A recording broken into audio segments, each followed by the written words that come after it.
په خیر علي وایو او ستړي مشئ ډېره مهرباني. بیا د هغې نه پس زه د خپلو قدرمنو مېلمنو د سکندر صاحب یا د مولانا خان د دې ټولو مېلمنو شکریه ادا کوم چې دوی راله او موږ له عزت راکړه.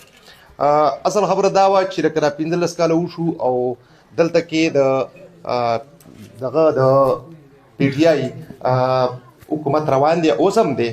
نو 15 کالو کې موږ داسې نوي څه ونه لیده.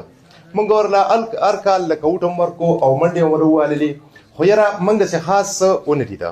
د دې نه پس لکه موږ خپله د ملګرو کې د ورونو کې دا فیصله وکړه چې یاره دوی خو لکه چاله د ټلیفون جواب هم نه ورکوي. نو په دې وجه باندې موږ د ټول خاندان سره په شریکه باندې د دې قومي وطن پارټۍ سره د شمولیت اعلان کوو. کلک به ورسره ولاړ یو او انشاءالله چې لکه د روان وخت باندې که خیري په موږ باندې کلک اعتماد کوئ تاسو.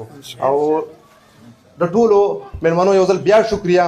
انشاءالله کښېنئ، چای به هم څښئ که خیري، اوبه به هم کوئ. والسلام.